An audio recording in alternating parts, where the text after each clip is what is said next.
Genesis chapter 28, verses 10 through 19. Let us hear the word of the Lord. Jacob left Beersheba and went toward Haran. He came to a certain place and stayed there for the night because the sun had set. Taking one of the stones of the place, he put it under his head and lay down in that place. And he dreamed that there was a ladder set up on the earth, the top of it reaching to heaven. And the angels of God were ascending and descending on it. And the Lord stood beside him and said, I am the Lord, the God of Abraham your father, and the God of Isaac. The land on which you lie I will give to you and to your offspring, and your offspring shall be like the dust of the earth, and you shall spread abroad to the west and to the east, and to the north and to the south. And all the families of the earth shall be blessed in you and in your offspring. Know that I am with you, and will keep you wherever you go, and will bring you back to this land. For I will not leave you until I have done what I have promised you. Then Jacob woke from his sleep and said, Surely the Lord is in this place, and I did not know it.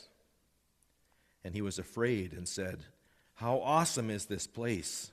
This is none other than the house of God. This is the gate of heaven. So Jacob rose early in the morning, and he took the stone that he had put under his head and set it up for a pillar and poured oil on the top of it. He called that place Bethel, which means the house of God. We've been spending time this summer looking into the stories in this book of Genesis, into the founding stories of the people of God as we find them in our Bible. There's a familiar phrase that is repeated often throughout the Old Testament and appears a lot as well in the New Testament, where God is introduced as the God of Abraham, Isaac, and Jacob. God chooses to be identified from Genesis 12 and onward as the God of this family, Abraham, his son Isaac, his son Jacob, and Jacob's many sons and their wives that become the 12 tribes of Israel. God chooses to be known as the God of these people. Abraham, Isaac, and Jacob is this oft-repeated phrase that we hear throughout our Bibles. These three men are known as the patriarchs of the Bible, the patriarchs of the people of God. They are the first three generations, as I say, of what will become the people of Israel. And so we've looked at several of their stories already over the last few weeks, and here's another one before us today. Now, being that these guys are the patriarchs, i.e., the important people, the people whose names become synonymous with a life of faith in God and a life of obedient worship to God, you'd expect them to be, well, kind of heroic, right? You'd expect them to be the kind of people of faith that you can look up to. And that would be right up until the time that you begin to look a little more closely into their lives. There certainly are moments of heroic faith and heroism in the stories of Abraham and Isaac and Jacob, such as the story from Genesis 12 of Abraham leaving his home in northwestern Mesopotamia and traveling to, he does not know where, to a land that God says, I will show you.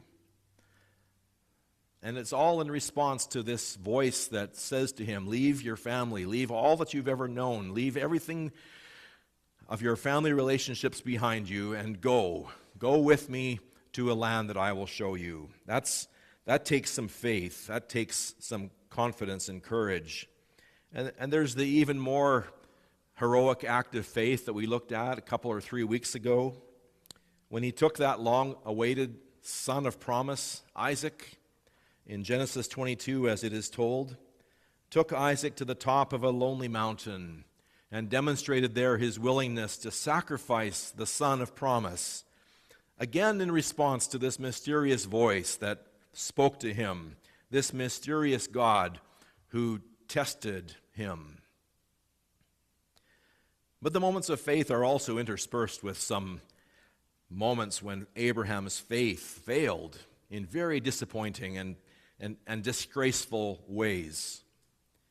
Having sex with his wife's servant girl, Hagar, in order to give God a little help in producing the son of promise. And then misusing and abusing that girl, Hagar, and her son Ishmael by sending them off into the harsh wilderness to fend for themselves, so that it was only by the grace of God that they even survived. Or that time when he was living in the territory of a powerful chieftain named Abimelech, and he got scared that Abimelech might decide to kill him, Abraham, to get at his wife, Sarah. So he just started telling everyone that she was actually his sister. And lo and behold, Abimelech came and took Sarah into his harem. But then he was warned by God in a dream that very night that she was actually Abraham's wife and that he was a dead man if he even touched her. Abimelech, by all accounts, comes across as the more righteous man in that story than Abraham. Some kind of heroics there, oh Father Abraham. And when you get to the third generation, to Jacob and his brother Esau, well, there's hardly a glimpse of any kind of faith anywhere from these two guys, let alone heroic faith. In fact, you may recall that we have noticed in recounting these stories that the promise of God to bless and to multiply this family and to make them a great nation and to bless all of the world through them, that promise that is made in Genesis 12 and then reiterated again and again through the succeeding chapters, that promise seems to be under constant threat. It's always in question. It's always in a balance. Is this promise actually going to come true, or is it just going to fall to the ground?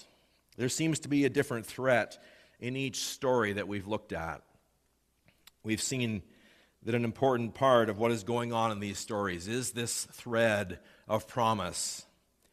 And we saw how, after the promise was initially made in chapter 12, that we go a long time through chapter after chapter, this agonizingly slow process before God finally lets them have the son of promise, the firstborn son of what he says will be a huge family and a great nation and descendants as numerous as the stars of heaven.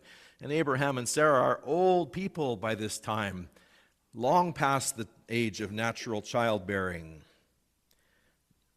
The validity of the promise is called into question in these chapters by God's slowness to keep it, by God's slowness to bring anything to pass that he's promised.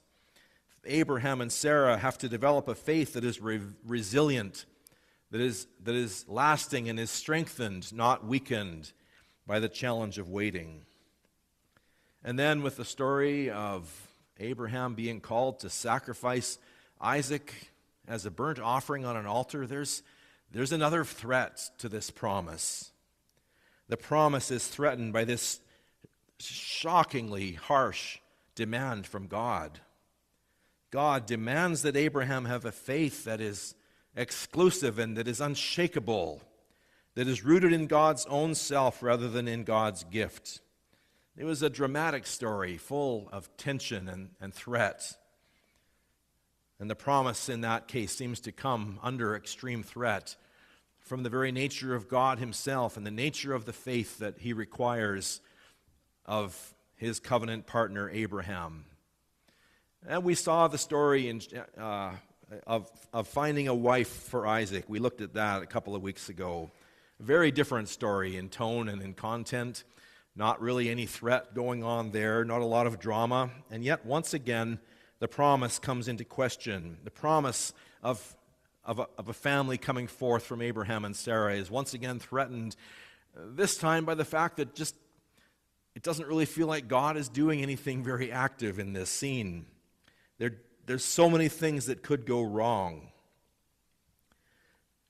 Abraham sends his servant off on this, seemed like wild goose chase to find a wife for his son Isaac. And there's so many things that could go wrong. And yet, even though God seems to fade into the background and people have to discern God's guidance from clues that don't seem very cut and dried, the promise carries forward. The wife Rebekah is found and brought back, and Isaac and Rebekah love each other, and the promise is once again carried forward. And now we come to Jacob, Isaac and Rebekah's son. And the promise here is once again threatened by the simple fact that this guy who's supposed to be the bearer of the promise is just a sly scoundrel, such a sinner, a man in whom there really is not much virtue at all, let alone anything you could identify as heroic faith. The story that we have just read follows upon other stories of Jacob and his twin brother Esau, in which Jacob, who was the second born of the twins, and therefore in that ancient culture was the one who would be under his brother, that the oldest brother would have privileges and rights that were not given to anyone else. Jacob slyly finds ways to supplant Esau by getting Esau to sell his birthright one time in a moment of weakness when he was really hungry, and Jacob made him give the birthright in exchange for a bowl of stew. Then even worse, when Isaac is getting into his elderly age, Isaac says to Esau, his firstborn, make me a dinner, Esau, and I will give you the blessing. Apparently, a very official and powerful thing where the firstborn son received the blessing of his father to be carried forward into the next generation. And wouldn't you know, Jacob and his mother, Rebekah, hear about it, and they hatch this plan and scheme to let Jacob impersonate Esau so that Isaac, whose eyes are weak, whose advanced age is stopping him from being able to be very aware of what's going on around him, instead mistakenly gives the blessing to Jacob. And Esau is furious, of course. He's been ripped off out of his blessings by his sly, scoundrelly brother Jacob. And the conflicted relationships in this family go further than that. Isaac and Rebekah each have a different favorite son. Esau is Isaac's favorite. Jacob is Rebekah's favorite. Both parents hate Esau's Hittite wives, who it says in 26:35 made life bitter for them, that he chose for his wives women from the neighboring territory that did not share much in common with these people.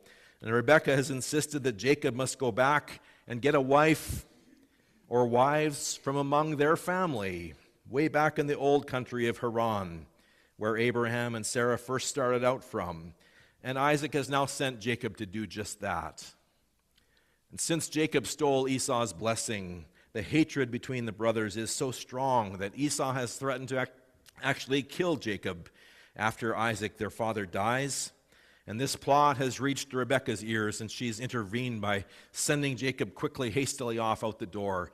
Go to my family in Haran and find yourself a wife there, son. And so Jacob, at the beginning of this story, is fleeing from his past with the deep problems that he has created by his cunning and manipulation. He is alone and lonely on a long and perilous journey, some 550 miles from Beersheba to Haran, all of it on foot, it seems. No doubt deeply anxious over what his future holds and what awaits him in Haran. Lonely in this desolate place, all of this stuff from his past and his future coming down upon him. The preeminent scholar, Old Testament scholar Walter Brueggemann, says it like this: these brothers, both of them, have betrayed very little sense of the role of God in their lives or their families' lives.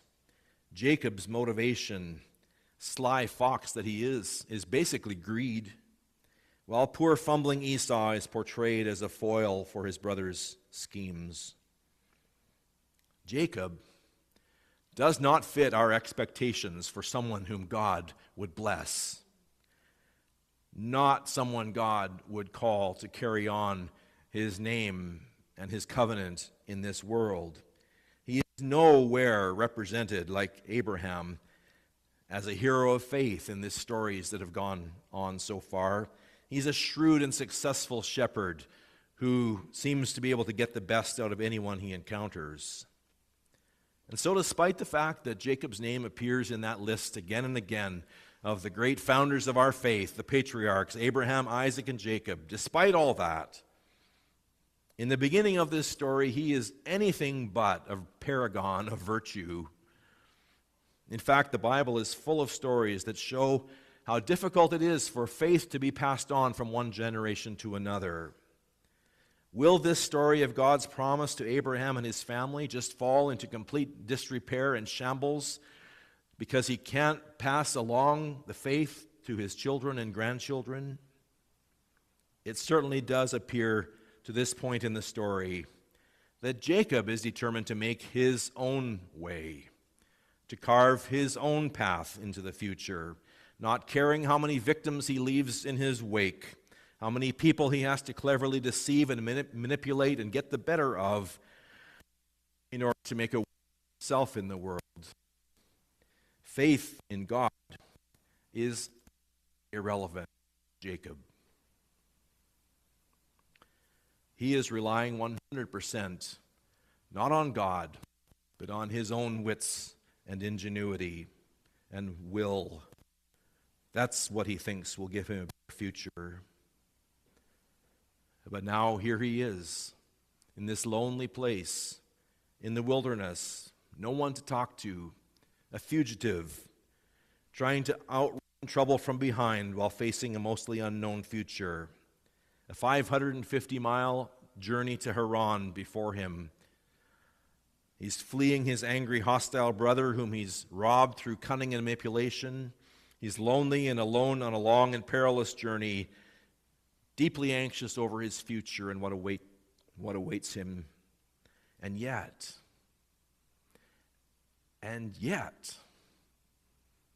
just as he is, God meets Jacob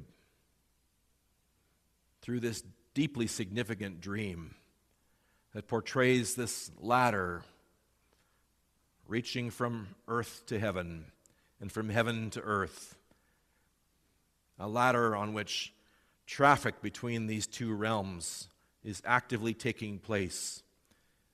Messengers of God ascending up the ladder, apparently with the prayers and the concerns of earth, descending back down to earth, apparently with messages from God for the people of earth. He sees this all in a dream, and he experiences in that dream the Lord God himself standing next to him in that lonely, desolate place, speaking these incredible words of promise to him. to him. It's fascinating and I think deeply significant that God's incursion into Jacob's life, his invasion of Jacob's consciousness, takes place in sleep, in a dream, when Jacob has lost control of his destiny. It's a time and a place and a circumstance of great vulnerability for Jacob. He is asleep. He cannot resist God's approach.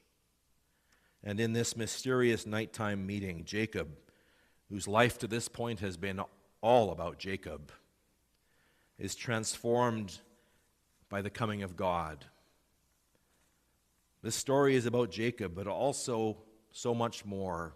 For he is, as I've tried to point out, the crucial link in this chain of promise going from generation to generation that has relevance not only for the family of Abraham, but also for all of the families of the earth. And so let's look into some of the details of this entirely God-initiated meeting. It has both visual and spoken elements, as shown and pointed out brilliantly by Walter Brueggemann. Elements of the visual side of this event include the fact that there is a dream, of course. The wakeful world of Jacob was a world of fear and terror and loneliness, and we might well assume unresolved guilt. The dream permits the entrance of an alternative into this life story. And it's amazing to me, and you possibly also noticed this as well, that the dream is not a morbid review of his shameful past. In fact, nothing is spoken to Jacob by God about the dirty deals that he's made and the shameful things that he has done. Instead, God sets before him a vision of an alternative future with God. The gospel, the good news, moves toward Jacob in this time when his guard is down. The dream permits God to speak news, good news, into Jacob's life. So there's the dream. There's the ladder. We might imagine it as a ramp or a staircase.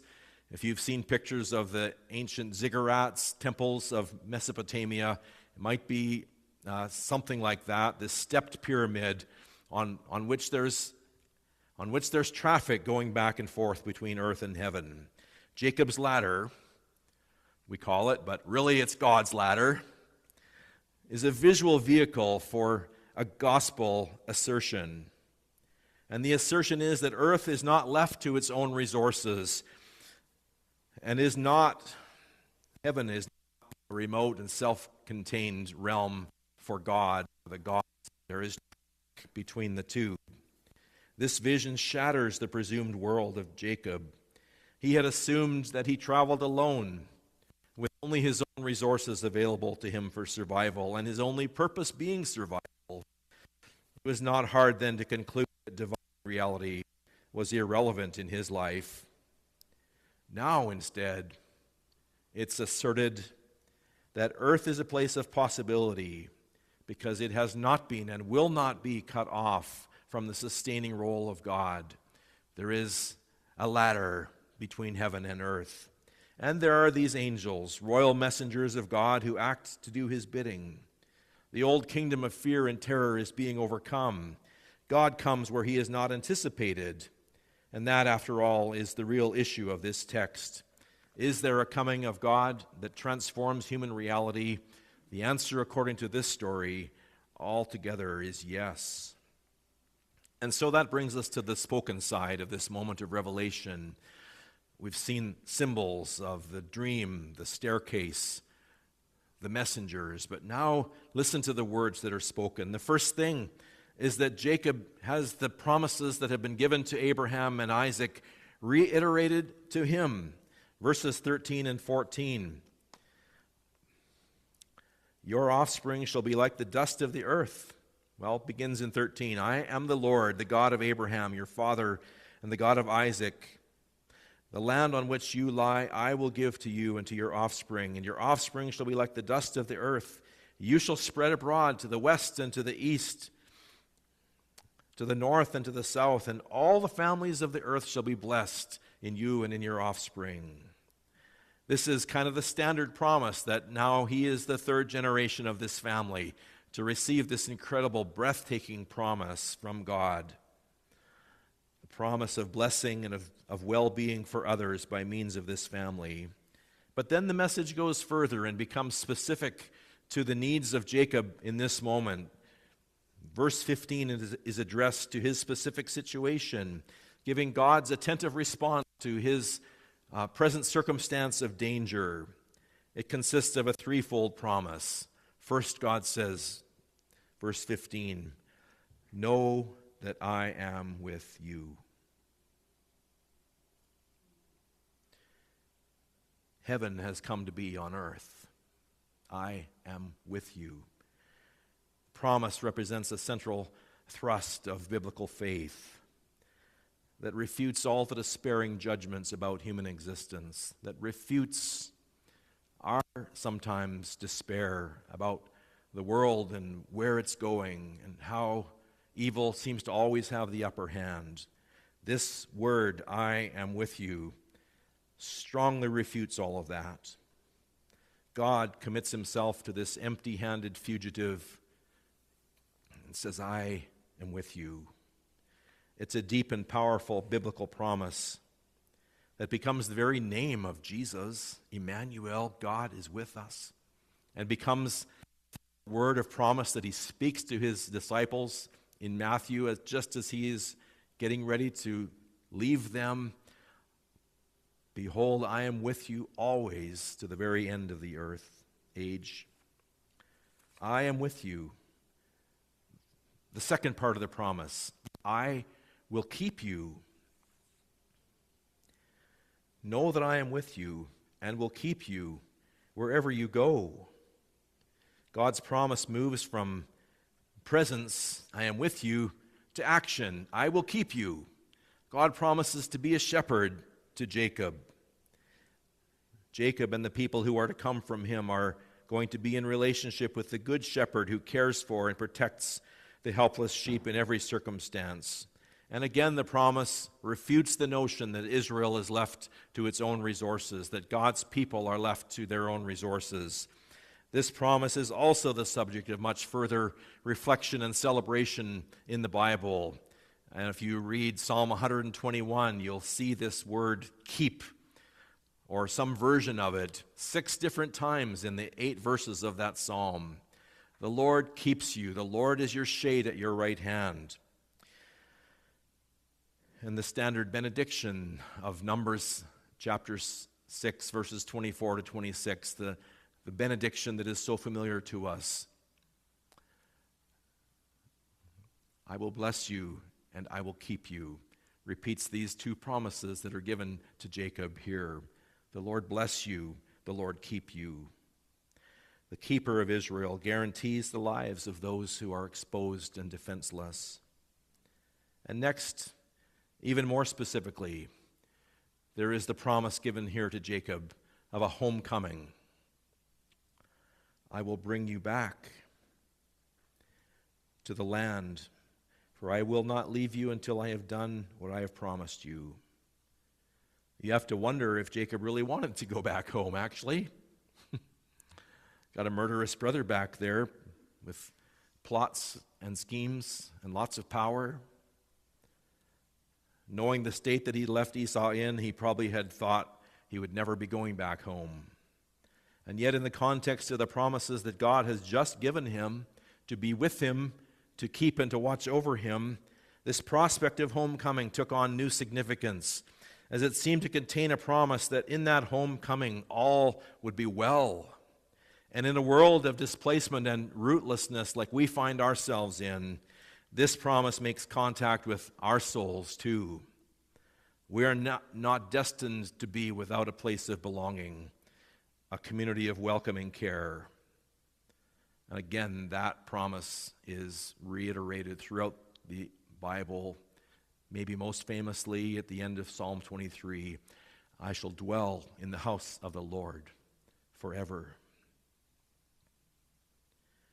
Well, my goodness, who could have imagined that there would be so much gospel packed into a single night under the stars with a rock for a pillow? No wonder Jacob responded as he did upon waking up. Surely the Lord is in this place, and I wasn't even aware of it. He is awestruck. He is undone. He is wrecked. He is terrified. To know that a life-transforming encounter, a future-opening visitation of the divine is that close, more than a bit unnerving. But it is true, my friends. This world is that kind of world. No one is fully safe from the God who comes near. No one can resist God's coming near all the time. So for our own lost sons and daughters, for our beloved prodigals, fugitives, let this be our prayer. That though they weren't aware of it, the place they lay their heads at night would become for them Bethel, the house of God, the gate of heaven, the place where they met with God, and the whole course of their life was changed and set right.